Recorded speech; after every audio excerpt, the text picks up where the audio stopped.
Hello everyone, Charles Watts here, the Arsenal correspondent from Goal, joining you a couple of days after that glorious FA Cup final triumph against Chelsea at Wembley. I hope all your heads are well. I'm sure plenty of you had a fair few drinks Saturday night celebrating that success, Arsenal's 14th success in the FA Cup.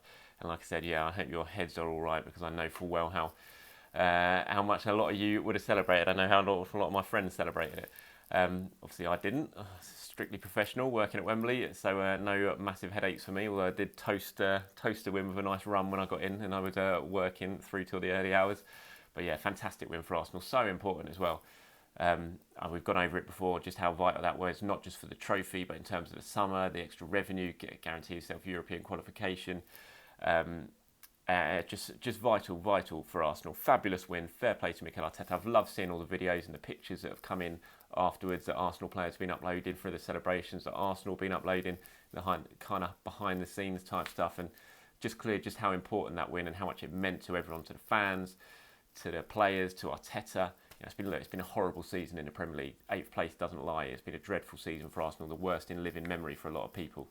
But just to finish it with a trophy, and such an important win as well, such a good win against a great team, to get to beat City in the semi-final and Chelsea in the final. It's fantastic. It just sends us into this, what's going to be a very short off-season, just with a nice warm glow of a trophy. That plenty of clubs don't get that feeling. Certainly other clubs in North London don't really know what that feeling is like, but Arsenal don't have to worry about that, because they are well aware of what it feels like to win trophies. But anyway, I'm not getting again and throwing digs about Tottenham on this. I wouldn't do something like that. But yeah, let's get going. I just thought I'd join you and do a little bit of video on where we are. Obviously, the football season's finished now for Arsenal. Not for the team still in Europe, but for Arsenal, it's finished. They're going to be back at it fairly soon. Community Shield, they're going to be in that, obviously, now as FA Cup winners, and that is on the 29th of August. So what's that, 25 days away? They're going to be back at Wembley. So not much time for the players to rest, but they'll get some now ahead of returning for next season. But certainly the Arsenal hierarchy and Mikel Arteta, they are going to be working their fingers to the bone right now, because they finally have the clarity that they needed and they wanted in terms of the transfer market. How much revenue they can sort of guarantee for next season. They've got that nice little amount of money. I mean, the Europa League could potentially be worth about 35 million to Arsenal next season. That's how important victory was at the weekend. 35 million may not sound a lot, certainly when you compare it to the Champions League, but for Arsenal, where finances are tight, it's very, very welcome indeed, and it's going to allow them to do more in the transfer window, which is what Mikel Arteta wanted.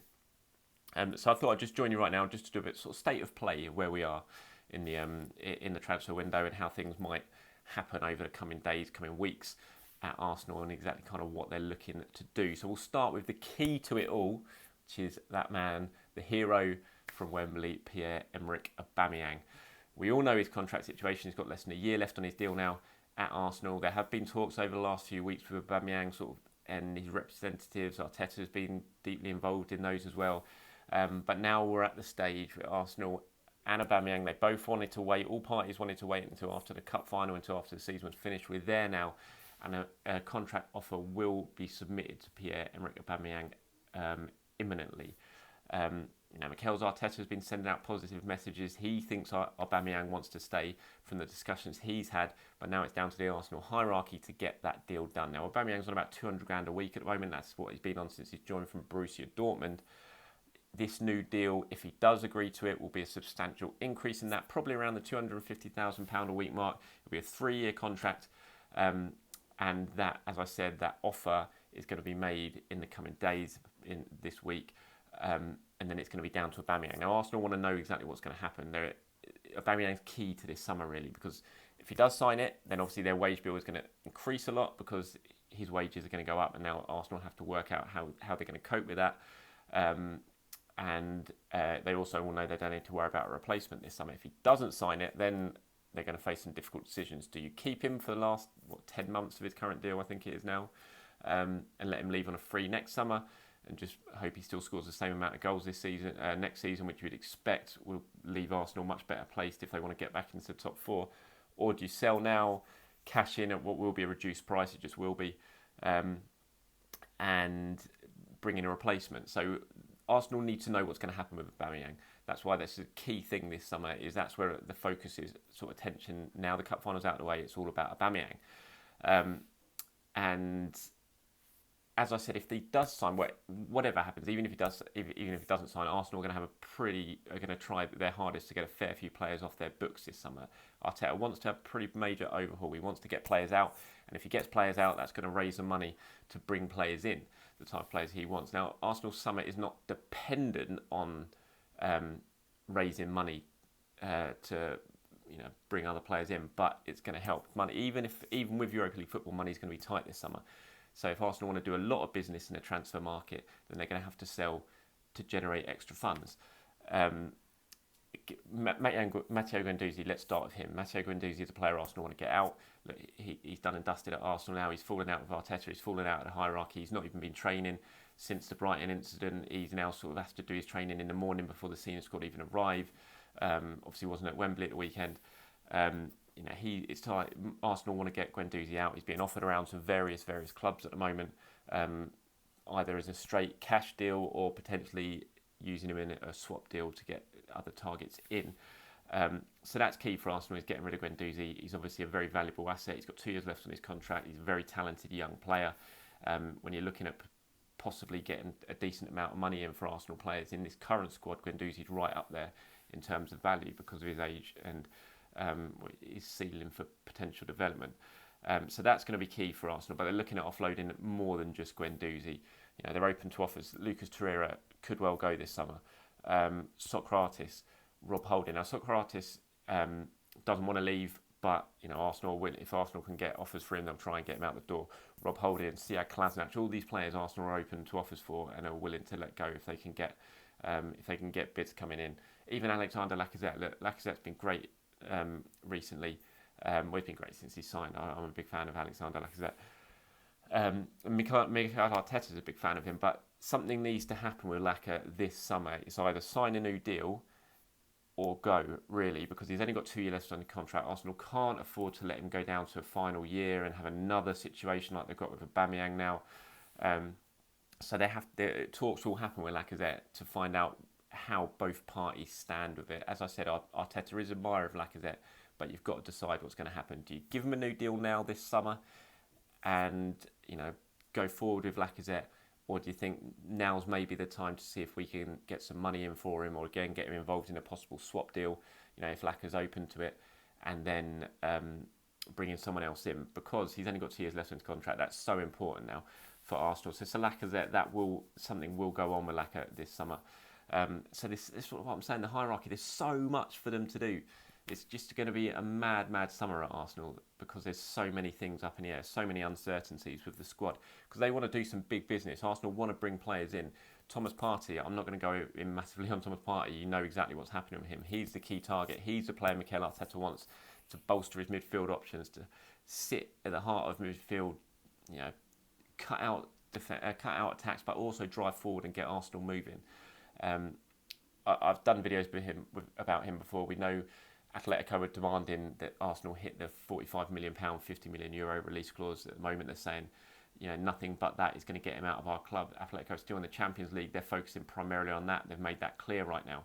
The Champions League is key to them, and that runs throughout this month. So that's going to be a bit of a waiting game for Arsenal. What happens with Thomas Partey? They do have alternatives in mind if Atletico's stance doesn't soften, because Arsenal have made it known as well that they won't be paying that release clause. So they're going to need Atletico's stance to soften for a deal to be done in that regard, or Atletico to suddenly think, we will take Guendouzi and a bit of money for him, because that's something that Arsenal would be very happy to do. But he's key. He's one of the key targets. Willian, Chelsea. Willian was obviously at Wembley. He didn't play at the weekend. Frank Lampard said he was injured, but Willian's a player that Arsenal are keen on. He's going to be available on a free transfer unless he basically does a major U-turn right now and agrees to a new contract at Chelsea, which doesn't look likely because he wants a 3-year contract. Chelsea are only offering him a 2-year contract, or only so far been offering him a 2-year contract. Arsenal are keen on Willian. They like him. Edu likes him. Obviously, the agent's Kia Drabchin. I've talked about all of this before. So he's a player that Arsenal are potentially looking at bringing in this summer and could make a move to across London from Chelsea to Arsenal. Coutinho, another one. Barcelona are desperately trying to get him to move to Arsenal. They've offered him to Arsenal plenty of times. And Arteta is keen on an attacking midfielder, sort of a player who can play out wide. This summer, it's just a case of can a deal be done for that? Because, Arsenal can't afford Coutinho. Certainly not the price that Barcelona want him for. So unless again they can get some sort of swap deal done with Coutinho, Guendouzi, from what I understand, isn't really of interest to Barcelona at the moment. Maybe that will change, but at the moment he's not. So that's one player you can Arsenal would be happy to try and put in a swap deal, but that doesn't look like it's going to happen right now. And maybe a loan is more likely option for Coutinho. As far as I'm aware, I think this is being driven from the Barcelona side. They're so desperate to get Coutinho out, to get him off the wage bill, that they're the ones really sort of offering him on a plate to Arsenal at the moment. Arsenal are a little bit reluctant. They're kind of thinking about it, about what can happen with him.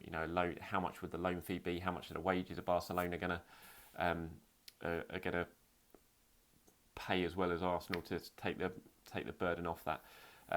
So he's another one of the potential incomings. Dani Ceballos, Arsenal hoping to get him for another season on loan, then probably having an agreement as to turn that permanent at the end of next season. Ceballos is loving it at Arsenal. He's been brilliant since the restart, absolutely fantastic. I thought it was great again at Wembley. And so, I'm expecting that one to happen. Defenders, Arsenal want to bring in at least another defender to go along with Saliba, who's coming in. Saliba was obviously at the cup final. They like Malang Sarr, Axel Desardi, the players they have been in contact over. There's links with Diego Carlos as well at Sevilla. I'm not sure about that one just because of the fee involved. I know that Arsenal, there have been sort of informal meetings with him earlier in the year to sound out whether he might be available or open to a move. But Sevilla are asking for a lot of money. I think his release clause is about 75 million euros. Now, I doubt that Sevilla will be going to get that sort of money for him this summer, but they still want a decent whack to sell him. So, I'm not totally convinced that's one that Arsenal can do or will do. But we'll have to wait and see on it. The links are genuine. There has been some sort of chat there. But whether Arsenal have got the finances to get that one involved, I'm not so sure. So this is where we are with Arsenal right now. It all at the moment it all revolves around Aubameyang. Get Aubameyang sorted and then move on. But there is plans for a very significant overhaul at Arsenal. That's what Arteta wants. He wants to reshape his squad. He wants to get players out. It sounds a bit harsh calling them the dead wood, but certainly players on the wage bill. I didn't even mention Henrik Mkhitaryan. We always forget about Mkhitaryan, but if Arsenal get rid of him this summer, which they're hoping to do, that will be a saving of £10 million around £10 million on the wage bill this year. It's mad when you think of it. Ozil and Mkhitaryan, if they both stay and see out the final year of their contracts, £28 million Arsenal will have to pay for those two players between now and the end of their contracts at the end of next June. He's been at Roma, been very good at Roma. Roma want to keep him. There are talks about that, but from what I understand, those talks centre about Arsenal basically releasing him from his contract. So it wouldn't be a transfer fee. So Roma would take him on a permanent basis because Arsenal would have basically ripped up his contract. But as I said, it will save Arsenal about £10 million in wages, and they see that as worth it just to get him off the wage bill. So that's what I'm talking about, the reshuffle that we could see this summer. It's going to be very, very big, or that's certainly what Arteta's hoping to do. If they can get the players out, that will help them bring the players in. So lots of work to do in Arsenal, and it's going to be happening in quite a short space of time because, like I said at the start of this, Premier League season starts on September the 12th, and although the transfer window runs beyond that, Arteta would love to have a large chunk of his squad sorted out by the time Arsenal begin their next Premier League season. So certainly going to be an interesting few weeks. It's certainly going to be busy. It's certainly going to keep you entertained as a transfer window always does, and I'll try and do my best during this transfer window to keep you as updated as much as I know on what Arsenal will be looking to do in the market. So that's the video for now. Basically, this one all about Auba. New contract will be going in soon. Hopefully he'll put pen to paper and sign it, and then Arsenal can move on with the rest of their plans for the summer in terms of getting players out and getting people in.